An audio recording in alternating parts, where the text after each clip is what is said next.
Good morning. Today we're going to talk about measures of dispersion in statistics. Open your measures of dispersion Inspire document and let's move right to page 1-2.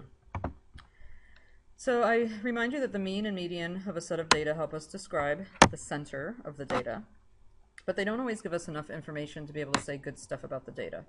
So what I'd like you to do next is pause the video and look at the data sets on your video notes data. It's the only data set for page 1.2, measures of dispersion day.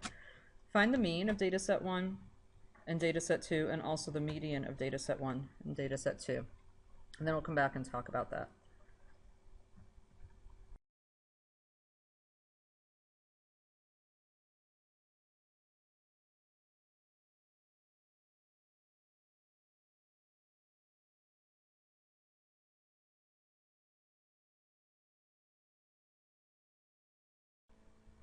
So a quick reminder, to enter any data in your Inspire, you'll want to add a list and spreadsheets page. I decided to create a new document separate from the notes. It's entirely up to you. So on page 1-2 on my notes document, I have two data sets. So I'm going to call the first one DS1 for data set 1 and DS2 for data set 2. Enter those numbers. Again, I'm not going to bore you with that. Pause your video, do it, and check your answers against mine.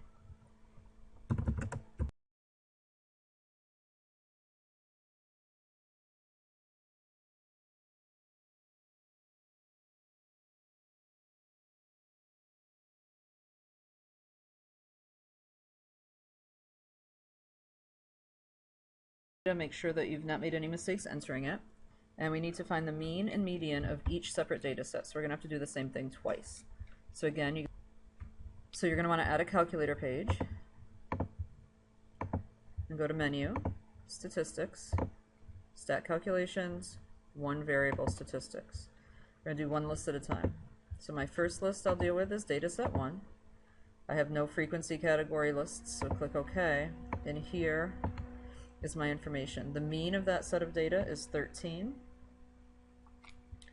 The median of that set of data is also 13.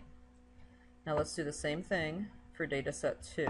So we're going to say Menu, Statistics, Stat Calculations, One Variable Statistics, One List, data set 2, and let's see what happened there. There's data set 1, come down to the break, here's data set 2. The mean is 13. Scroll through, the median is also 13. Okay. You may want to, in fact, I want you to practice doing this. Let's do a Control S to save this document. And you're going to want to save it in your Algebra 2 folder. This is Unit 11 1.2 data or something like that. Doesn't matter as long as you can find it again. And now go back to your notes. Say that for both data sets the mean was 13 and the median was 13, even though those two data sets are clearly different. So we need to talk about better measures of dispersion. So when the mean and median aren't enough, we need other measures. We need measures that indicate how the individual data values are spread or dispersed on either side of the mean. These are called measures of dispersion. How far in general are my data values away from the mean? So measures of dispersion indicate the variation or spread or distance of the data values from the mean. Okay, moving to page 1-4. There are 4 measures of dispersion that we'll talk about today. Range, done that before. Interquartile range, which we call IQR. We've done that before. The 2 new measures of dispersion are variance and standard deviation. So a little review and some new stuff. Page 1-5. Range. Range you've done before. Range is just the difference between the maximum and the minimum value of a set of data. So you take high value minus low value. In set 1, 19 minus 11 is 8. In set 2, 19 minus 11 is 8. So here we have the same range for two very different data sets. Obviously, range doesn't tell us the whole story. And our whole point with statistics is to be able to try to tell the story that the numbers are trying to tell us. So let's think of something else. Page 16. The interquartile range. The interquartile range is the difference between the upper quartile and the lower quartile. So when we do the math, we'll do quartile 3 minus quartile 1. 50% of our data, exactly, 50% of our data is in that interquartile range. So that can really tell a better picture than the entire range. We also need to know about outliers. An outlier is a data value that's greater than the upper quartile plus 1.5 times the IQR, or less than the lower quartile minus 1.5 times the IQR. For example, we have this data, and I ask you to find the range in interquartile range. So, well, the range, you just do the high value 69 minus 21 and get 48. Interquartile range, you're going to first need to find the quartiles. Then I ask you if there's an outlier and to draw a box and whisker plot. So for this, I would most certainly use my Inspire like we did yesterday. Enter these data into a list and spreadsheets page. Do a one variable statistical analysis on it. That will give you the quartiles. And then add a page and look at the picture with a box and whisker plot. I'm going to leave that for you to do. And again, I will give you a picture near the end of the video. Once I've entered my data into my list and spreadsheets page, go back through and make sure that you've included everybody, you haven't left anybody out or doubled them up.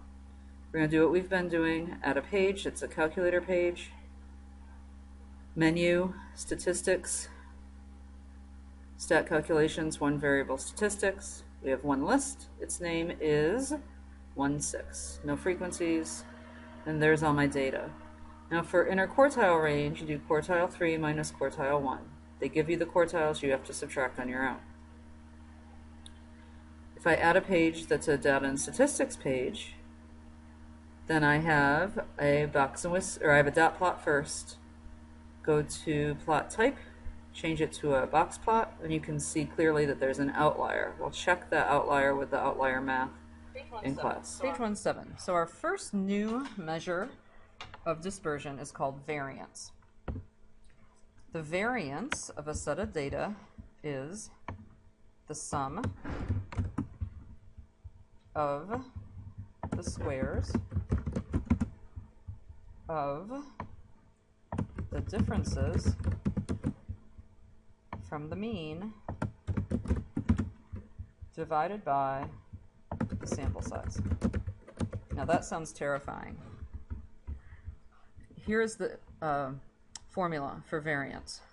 So again, let's see where these words came from. The variance of a set of data is the sum, the sigma, of the squares. I squared a bunch of stuff. What did I square? The differences, subtraction, from the mean, x bar, divided by the sample size. So, okay, still kind of ugly. No worries, let's move on and see how it works. For standard deviation, variance is useful, but it uses square units because we did the square in the formula. So we square root variance to get a much more precise measure of dispersion, and that gives us standard deviation. That is the most common used measure of dispersion. So if I take that variance formula and square root it, I get standard deviation. And the really good news about all of this is your calculator does it for you. And we'll go through that in a few minutes. Okay, you need to know the difference between population and sample. A population is all members of a group that's being studied. The symbol for population standard deviation is lowercase sigma. So uppercase sigma means sum, lowercase sigma, this little kind of cursive-y looking O, means population standard deviation. A sample is a part of a population. The symbol for sample standard deviation is lowercase s. Now, who cares? Well, it matters in the formulas that you'll use or that your calculator uses. Think about SAT exams. All across the country on a couple Saturdays a year, a lot of students take the SAT exams. If I want to talk about the standard deviation of everybody that took that test, that would be my population. I probably don't care about the population. I probably only care about the late placid students that took the SAT exam. In that case, that's a sample, and the formula's a little different. You don't need to worry about the difference unless you take AP Stats next year. Your calculator does that math for you, and you'll see when we go through a problem that you get slightly different numbers depending on the data set for population and sample. So you need to be able to choose wisely based on the context of the problem and what the problem's asking you for. Okay, that's it for Inspire Notes.